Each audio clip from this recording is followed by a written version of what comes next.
പ്രിയ സുഹൃത്തുക്കളെ, welcome to എന്നിടം. ഈ ഒരു വീഡിയോയിലൂടെ നമ്മുടെ അതുല്യമായ എഴുത്തുകാരി മാധവിക്കുട്ടിയെക്കുറിച്ച് ഞാൻ നിങ്ങളിലേക്ക് ഒരു ചെറിയ വിവരണം നൽകുന്നു. വാക്കുകൾക്ക് ആത്മാവുണ്ടെന്ന് തെളിയിച്ച അതുല്യമായ എഴുത്തുകാരി, സ്ത്രീ മനസ്സിനും പറയാതെ പോയ വേദനകളും സ്നേഹവും ഉണ്ടെന്ന് കാണിച്ച അതുല്യമായ പ്രതിഭ മാധവിക്കുട്ടിയെക്കുറിച്ച്. ഭാഷയുടെ എല്ലാ ഹതുക്കൾക്കും അപ്പുറം ഭാഷയ്ക്കകത്തേക്കുള്ള അതിജീവനത്തിൻ്റെ അക്ഷരരാഗമായാണ് മാധവിക്കുട്ടി അറിയപ്പെട്ടിരുന്നത്. കമലാ സുരയ്യ എന്ന സുന്ദരനാമത്താൽ അറിയപ്പെട്ടിരുന്ന മാധവിക്കുട്ടി മലയാളം സാഹിത്യത്തിൽ മാത്രം ആശ്രയിക്കാതെ ഇംഗ്ലീഷിലൂടെയും തൻ്റെ ആത്മാവിൻ്റെ നിലവിളി ആഴത്തിലുള്ള എഴുത്തിലൂടെ ലോകവുമായി പങ്കിട്ടു. 1934 മാർച്ച് മാസം 13 തൃശ്ശൂരിലായിരുന്നു മാധവിക്കുട്ടിയുടെ ജനനം. VP മേനോനും നാലാപ്പാട്ട് ബാലാമണി അമ്മയുടെയും മകളായാണ് കമലാദാസ് എന്ന കമലാ സുരയ്യ ജനിക്കുന്നത്.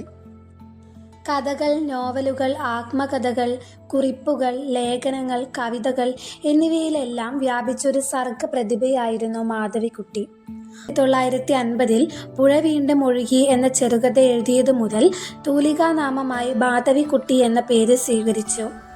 1999 ഇസ്ലാം മതം സ്വീകരിച്ചതു മുതലാണ് കമലാ സുരയ്യ എന്ന പേരിൽ അറിയപ്പെട്ടത്.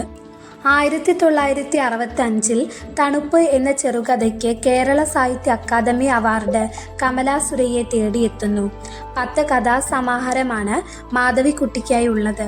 1955 ആദ്യ സമാഹാരമായ മതിലുകൾ പ്രസിദ്ധീകരിച്ചത്. അവസാന സമാഹാരമായ പ്രേമത്തിൻ്റെ വിലാപകാവ്യം എന്നത് 1971 പ്രസിദ്ധീകരിച്ചു. തൻ്റെ തൂലിക കൊണ്ട് ഒരു സ്ത്രീ തൻ്റെ മനസ്സും ശരീരവും തുറന്നെഴുതിയാൽ എന്ത് സംഭവിക്കും? അതാണ് മാധവിക്കുട്ടിയുടെ 1973 പ്രസിദ്ധീകരിച്ച ആത്മകഥയായ എൻ്റെ കഥ. ഈ കൃതി ഇന്ത്യൻ സാഹിത്യത്തിൽ ഏറെ വിവാദങ്ങൾ സൃഷ്ടിച്ചു.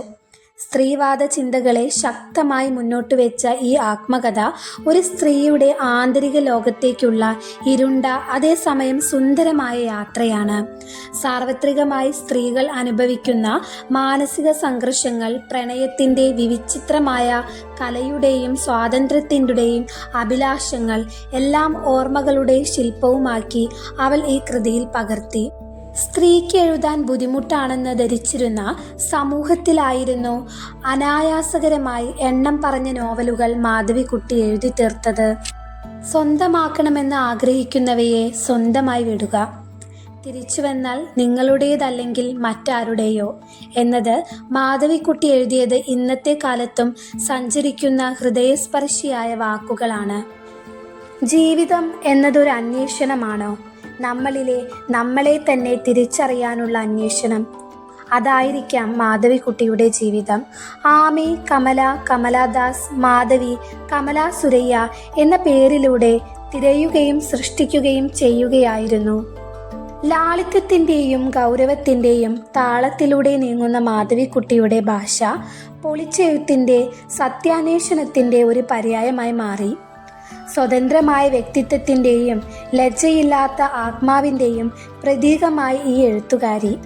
2009 ശാരീരികമായ വിടവാങ്ങലുണ്ടായെങ്കിലും അവളുടെ പദങ്ങൾ ഇന്നും മലയാളിയുടെ മനസ്സിലൊരു അലഞ്ഞു നിൽക്കുന്ന ശബ്ദമായി തുടയ്ക്കുന്നു. നിറം പിടിച്ച ഓർമ്മകൾക്കിടയിൽ ഓർമ്മിക്കേണ്ടത് മാധവിക്കുട്ടി എന്നതൊരൊറ്റ വ്യക്തിയല്ല, ഒരു മുന്നേറ്റം, ഒരു സന്ദേശം, ഒരൊറ്റ വാക്കുകൊണ്ട് ലോകത്തെ മറ്റാനാകും തെളിയിച്ച അതിജീവനത്തിൻ്റെ കഥയാണ്. ഓർമ്മയിൽ നിലനിൽക്കുന്ന യാതൊന്നും പൂർണ്ണമായും നമുക്ക് സൃഷ്ടിക്കാനാവില്ല. മാധവിക്കുട്ടി എന്ന അനായാസകരമായ എഴുത്തുകാരിയെക്കുറിച്ചുള്ള ഒരു ചെറു വിവരണം. Thank you for watching.